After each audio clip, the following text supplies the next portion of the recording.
Bonjour tout le monde. J'ai décidé de faire une vidéo qui serait un petit peu, je pense un petit peu délicate, dans le sens où il est compliqué d'imaginer les points positifs que l'on peut trouver au fait d'avoir vécu une expérience telle que le deuil périnatal. Je pense que voilà, ça risque de pas plaire à beaucoup de monde parce que soit les personnes ne sont pas encore prêtes à écouter ce genre de choses, soit parce qu'elles trouvent ça absolument inadmissible qu'on puisse évoquer des choses positives à un événement aussi tragique. Je ne dis pas que c'est positif d'avoir perdu mon enfant. Ce n'est pas positif de perdre un enfant, ça ne le sera jamais. C'est une chose absolument horrible. En revanche, il y a des expériences qui forgent la personnalité, qui aident à évoluer et qui permettent de voir les choses différemment. C'est mon cas et je pense que c'est le cas de beaucoup de parents. Donc là aujourd'hui j'aimerais vraiment expliquer ma façon de voir les choses par rapport à tout ça. Et ce sera forcément différent pour tous, hein. Encore une fois, ça je le répète, on est tous différents et ma façon de voir les choses n'est pas la vôtre, n'est pas la tienne, n'est pas universelle. C'est juste peut-être des éléments qui peuvent vous aider vous dans votre deuil périnatal où il ne s'agit pas de dédramatiser la tragédie de perdre son enfant, ce n'est pas du tout ça. C'est juste de voir ce qui est positif désormais dans la vie et les enfin positif, ce qui disons que ce qui des choses positives qui sont arrivées par la suite qui ne seraient pas arrivées sans cette tragédie, voilà. Donc je vais commencer par, alors je vais pas vous dire par quoi je vais commencer, en fait je vais juste parler comme je l'entends, comme je le pense, comme je le sens, ce qui va venir directement. Donc pour commencer voilà, ça c'est ce qui me semble une des choses vraiment primordiales. Quand je suis tombée enceinte, j'étais extrêmement joyeuse. Quand j'ai eu les premiers symptômes de la grossesse, c'est-à-dire l'envie d'uriner et les seins qui faisaient très très mal, j'ai compris que j'étais enceinte. Et donc quand j'ai fait le test de grossesse et que j'ai appris que j'étais enceinte, je suis passée par toutes les émotions forcément, hein. On flippe, on est heureux, tout ça. Et ensuite vraiment un sentiment de bonheur m'a envahi. Déjà quand j'imaginais que j'étais enceinte, quand j'ai eu mes premiers symptômes, un bonheur m'a envahi inexorablement, un bonheur vraiment immense. Et surtout quand j'ai su que j'étais enceinte, j'avais une joie immense au fait de penser à mon enfant à venir, etc. Donc après voilà, j'ai vécu ma grossesse, etc. De façon assez...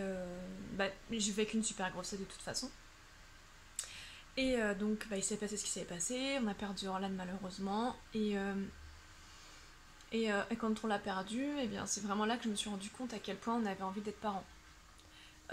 Certes, elle allait arriver, on était très très heureux qu'elle arrive, mais avec cette tragédie, maintenant je suis persuadée, je suis sûre à 100% qu'on est fait pour être parents, et surtout, parce que bon, moi c'est une évidence, je portais mon enfant, donc j'attendais qu'une chose, c'est qu'elle arrive, mais mon mari a été quand même assez neutre dans ses émotions pendant ma grossesse, parce qu'il est comme ça, il a toujours été comme ça. Mais quand elle est décédée, il a tellement montré de l'amour pour elle, il a tellement été dévasté par ce qui s'est passé, que j'ai vraiment compris qu'il était fait pour être père, que j'ai compris à quel point il pouvait aimer un enfant, et du coup je sais que nous devons être parents. J'ai encore plus la certitude de ça, du fait qu'on ait perdu notre fille. Donc ça peut paraître bête ce que je dis, mais ça nous renforce dans cette idée que faire un enfant est fait pour nous. Deuxièmement, notre couple a tenu bon. Il y a énormément de couples, je crois que c'est un couple sur deux qui se sépare après une telle tragédie. On a cette chance d'avoir été fort, mais bon, ça c'est tout le monde doit être fort, de toute façon on n'a pas le choix une fois qu'on vit quelque chose comme ça. Mais c'est surtout que ça nous a énormément soudés et je l'aimais déjà énormément, mais là j'ai un respect et une tendresse supplémentaire pour lui, et je pense que je l'aime encore plus, ou alors de façon peut-être différente, mais je l'aime encore plus, et je me suis rendu compte aussi à quel point il m'aimait, du fait de comment il a réagi avec moi suite à la perte d'Orlan. Il ne m'a rien reproché, il a été très présent, il a montré beaucoup d'amour, il a été, voilà. Et ça, ce sont des choses très positives dans le sens où notre couple s'est renforcé. Et je sais que si on doit refaire un enfant, si on arrive à refaire un enfant un jour, ce sera merveilleux et on sera comblé. Voilà. Donc ces deux choses-là.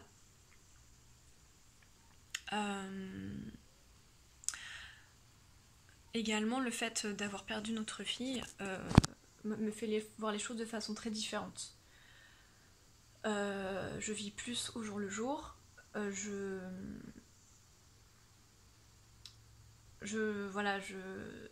Le moment présent, c'est vraiment quelque chose qui m'a toujours plu, mais maintenant je suis vraiment à 100% dans le moment présent. J'essaye vraiment de savourer chaque instant de la vie, parce que je me rends bien compte que la vie, ça peut partir en 2 secondes, et que, bah voilà, Orlane, elle a vécu dans mon ventre, mais elle n'a pas pu vivre dans ce monde, parce que son cordon l'a tuée, et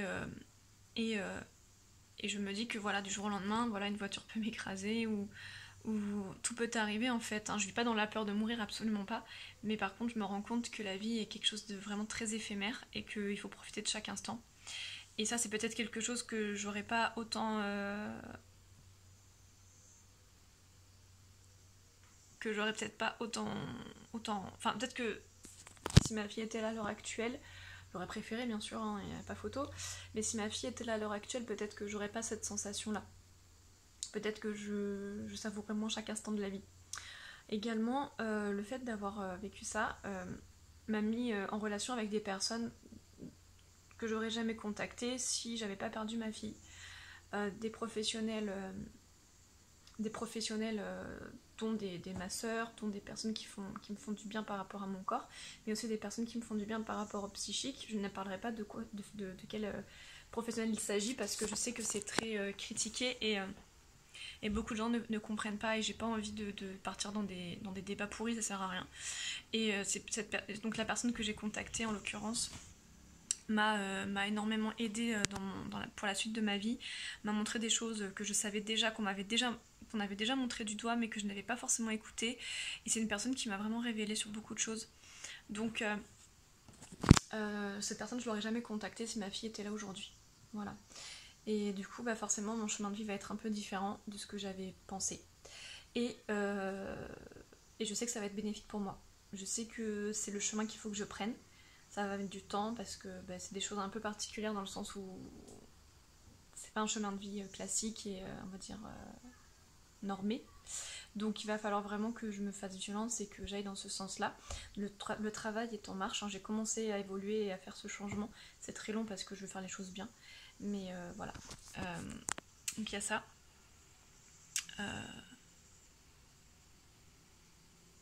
Il y a aussi le fait que je me suis dépassée au niveau de cette expérience affreuse que j'ai vécue. Je me suis dépassée, j'ai été forte, j'ai combattu cette détresse, cette violence et cette tristesse perpétuelle que j'avais. Et je ne pense pas... Et c'était tellement une chose... Et honnêtement, je savais pas qu'on pouvait se relever d'une chose pareille. Je ne dis pas que je vais bien, c'est pas vraiment le cas. Mais en tout cas, il y a un mieux-être dont je vous parlais dans ma vidéo précédente, qui est un mieux-être qui est arrivé assez rapidement, après un voyage en Corse qui m'a fait beaucoup de bien. Et de savoir que je suis forte dans ce genre de situation me dit qu'en effet, si je peux être forte pour ça, je peux être forte pour être mère. Et moi qui disais il y a encore quelques années que je ne voulais pas d'enfant, que je ne voulais pas être mère, etc., pour diverses raisons dont je vous avais déjà parlé dans d'autres vidéos, me fait me rendre compte que je pourrais largement être mère, que c'est pas quelque chose d'impossible. Parce que si je peux survivre à la perte de ma fille, je peux aussi survivre à la fatigue et au stress que c'est d'être mère, et aussi à la joie que c'est d'être mère, et aussi à l'accouchement. Et même si bon, l'accouchement c'est encore autre chose, hein. Mais bon, moi en tout cas je n'ai pas vécu d'accouchement par voie basse, donc je ne peux pas vraiment en parler. Mais je me dis que si je peux survivre à une souffrance telle que celle que j'ai vécue en perdant ma fille, je peux survivre au fait d'être mère. Moi qui m'en pensais incapable et qui surtout me demandais comment mon mari et moi on allait survivre au fait d'être parents. Je sais que maintenant c'est quelque chose de tout à fait faisable. Et au contraire, je l'accueillerai avec encore plus de positif et de joie. parce que je sais ce que c'est de perdre un enfant, donc quand j'aurai un enfant dans les bras, un enfant vivant dans les bras que je pourrais élever, je sais que j'en serai capable. Je vais arrêter de me sous-estimer et de tout le temps me dire que je ne suis pas capable de faire les choses. Voilà, je pense que j'ai fait un peu le tour. Après bon, dans les côtés positifs, ok oui, on peut aussi parler du fait que comme voilà, là j'ai pas d'enfant à m'occuper, forcément je peux faire plus de choses, je peux sortir, je peux aller danser, je peux partir en vacances, etc. etc. Mais ça c'est des choses dont j'ai besoin parce que j'ai pas ma fille, donc il faut bien que je m'occupe l'esprit et il faut que je m'amuse pour essayer de pas être malheureuse et de continuer à vivre. Chose que j'avais beaucoup de mal il y a encore quelques mois et qui maintenant me font beaucoup de bien et sont plutôt faciles. Mais ça, c'est pas des choses positives dans le sens, ce ne sont pas des évolutions qui m'aident à évoluer suite à la perte de mon enfant. Ce sont plutôt des choses qui m'aident à vivre correctement. Et c'est pas et ma fille serait là, je préférerais largement m'occuper de ma fille et pas sortir et pas aller danser, ça c'est sûr. Donc voilà. Voilà, je pense que j'ai fait le tour. Si vous pensez à d'autres choses ou s'il vous est arrivé des événements, voilà, qui vous, disons des choses qui vous ont aidé à évoluer dans le bon sens suite à la perte de votre enfant, ça m'intéresserait que vous le mettiez en commentaire. Et j'espère que cette vidéo vous aidera un petit peu à avoir du positif dans toute cette souffrance. Parce qu'il y a forcément du positif dans les choses. Il faut tirer les leçons de nos expériences, qu'elles soient pleines de joie ou pleines de souffrance. Cette expérience que j'aurais jamais voulu vivre m'est arrivée, donc il faut en retirer des éléments positifs pour avancer. Et même si ma fille me manquera toujours et que j'aurais aimé l'avoir dans mes bras, je me dois d'être positive pour avancer et j'y arrive de plus en plus. Avant j'étais positive juste pour me voiler la face et pour essayer d'aller mieux, mais en fait maintenant je crois vraiment aux choses dont je viens de vous parler, j'y crois vraiment. Je pense vraiment que ce qui s'est passé m'a aidé à évoluer dans le bon sens, nous a aidé à évoluer dans le bon sens et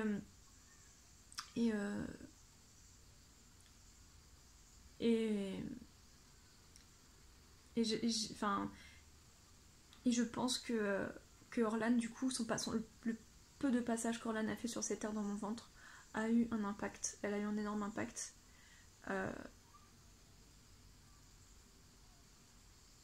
Bien sûr aussi le fait que j'ai vu qui étaient mes vrais amis et qui étaient les personnes qui réagissaient de façon empathique ou non. Il y a ça aussi bien sûr, mais bon ça c'est un peu une évidence, c'est pour tout le monde pareil. Mais voilà, le passage d'Orlan a servi à quelque chose. Vraiment.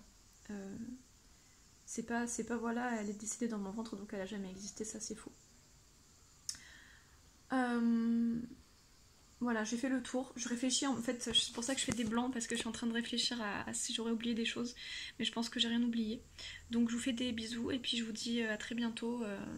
Pour une prochaine vidéo, ce sera dans quelques temps parce que je pense que je vais pas avoir trop le temps ces prochains jours. Mais en tout cas, voilà, je continuerai cette chaîne tant que j'aurai des choses à dire par rapport au deuil périnatal. Je vous fais des bisous.